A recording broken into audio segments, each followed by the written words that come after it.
Okay, I'm making another video on UniML, and unlike my previous videos I made in depth, let me play a little bit of that. And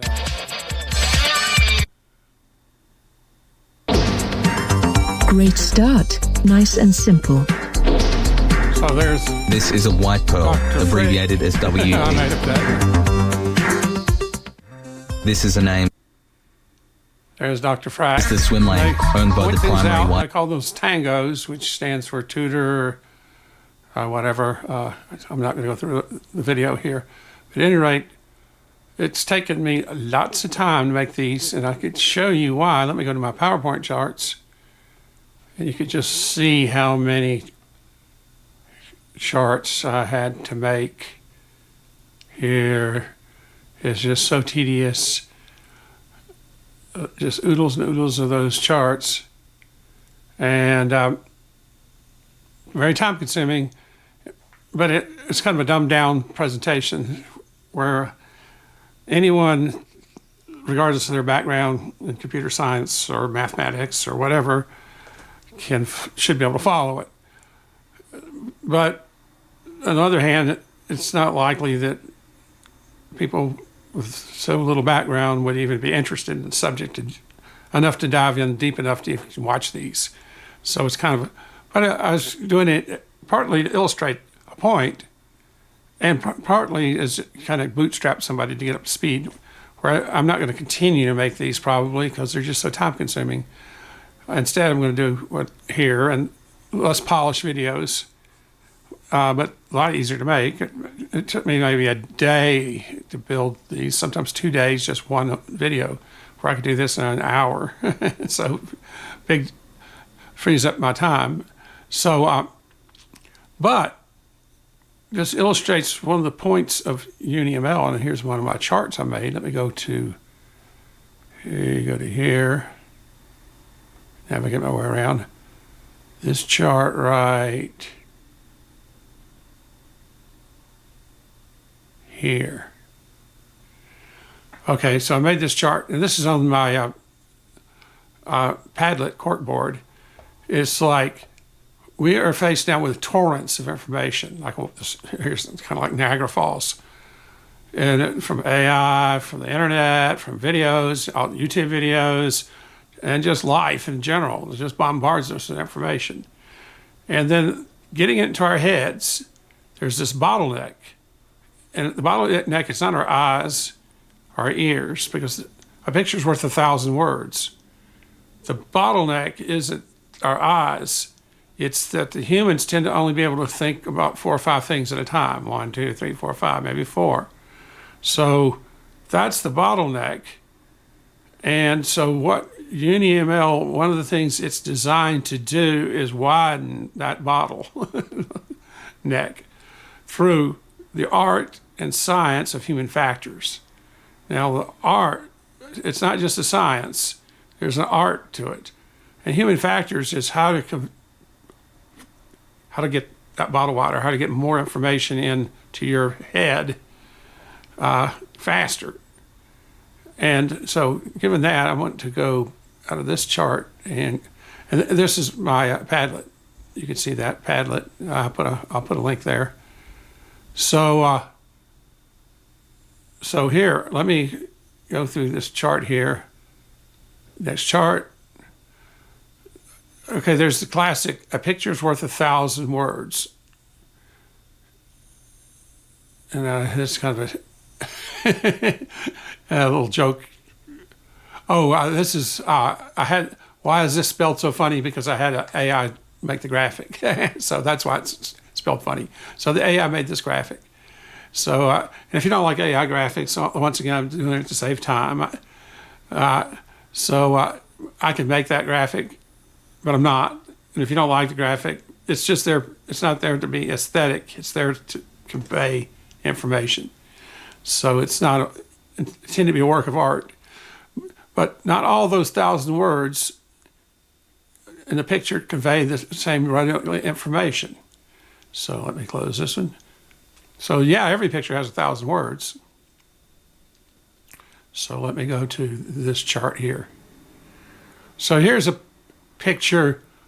I typed in solar system and the AI created this picture.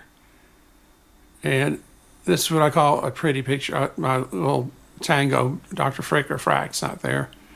But I call this a pretty picture because it's got a lot of information in it. You know, this line goes here and it bends here, and there's this shade of kind of orange and another shade of orange or red, and there's a shade of yellow, and there's the words, and there's this little symbol there. So it's got a lot of information, but it's not real. It has little real info about the solar system. It doesn't tell you anything about the solar system.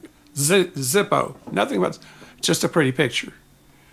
Where this instead, let me go to this graphic, this is a busy chart, but it's chock full of information. You can see, here's kind of what an idea of white pearl is. Here's the string, there's the start of the string, there's the end of the string. Things on the, you know, and I'm not going to go through all this, but the point is, not all pictures equally, all have 1,000 words, metaphorically, but not all those 1,000 words tell the same story. Some tell kind of a vague story, some of them are very detailed. And the more you could pack into this chart here, the more, I call that dense graphics. Dense graphics, this means there's mostly white space. It's black in this case, and not white, but it's still empty space. Here, there's far less of that. So let me go, but it's still kind of chaotic. It's not organized systematically. So let me go to this chart. Now this chart, now there's empty space here. That's because we just haven't built the model more. We could just cut that space out. Here it is packed and organized so that it conveys information very quickly. And what you can't see here is like you could click on this and this would go away or be hidden. So this is a static view. I'm not showing where you could hide this information, but you could just click on this and this would appear, click on this and then that would appear, and you click it off, click on this, click on that. And so here this is a chart I got from the internet, some geological structures.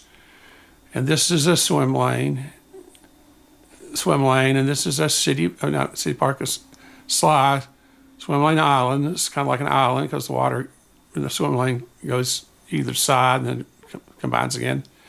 So that's the idea of, okay, you could see, here's the information laid out in a very systematic way, and it's laid out in a way that the computer could draw this. It still may have to take a lot of work to draw this, but the computer knows how to draw it. So it's easy for the computer to draw and easy for the human to understand. And it's quick for the computer to draw, and it's easy to modify. If you said, I want to add, say, this blue layer here. So if you had a tool, kind of like portals, you could just right-click here, and on the menu you say Add White Pearl, which is, pretend copy image means add White Pearl. You click Add White Pearl. You type in what the white pearl is. You might, whatever that is, that's F. And then you get your mouse and draw that little, these things are called regions of interest. You could draw those in. Or even better, you can have AI. Once it learns, the AI could figure this out too. And you just tell the AI, add F to this drawing. And the AI could do this and add to your model. And I call that a goblin. And it's because it kind of gobbles up. This is sort of the external world you import into UniML, external world. But UniML doesn't know what it is per se. It needs a goblin to convert it from the outside world, import it in, kind of a bottled, like a package that comes from UPS or Amazon package on your doorstep, but you have to do the unboxing. That's what the goblin does, the unboxing, to use another analogy. So, and then it would gobble it up and it create the white pearls for you. And once you create them, then it create the links for you. And if it makes a mistake, and you could click on it and correct the mistake. So the idea is the human only has to talk to the AI and fix any mistakes the AI makes instead of having to do the whole thing. So that's the idea there. And the idea is this is a way to make that bottleneck much bigger, because you could because you're creating pictures quickly, and pictures that that tell a story, not just pictures that are pretty pictures. And there's nothing wrong with pretty pictures, other than they're not, if you just use them to create a mood or a vibe, or for art's sake. But if you're trying to use them to convey information, a pretty picture isn't as good as a well-designed information graphics. So that's the idea of it. And the other one is like, a lot of people like pictures. And you see a book and you think, oh, there's not enough pictures in here. And there's a reason there's not enough pictures in there. There's two reasons, maybe more. Reason number one is it's expensive and time-consuming to create those pictures. And it really takes a lot of time. I know, because I create zillions of them, and I know how long it takes. Number two is a lot of people who create these things aren't very artistically inclined. They don't know how to, that's, like I say, it's an art and a science. It's art and a science, and a lot of people they don't know the science nor the art. They may be an expert in chemistry, but they don't know how to make a good chart. Or they might be whatever. So that's the idea here. So this video has run long enough, so let me end here and pick up later on some other part.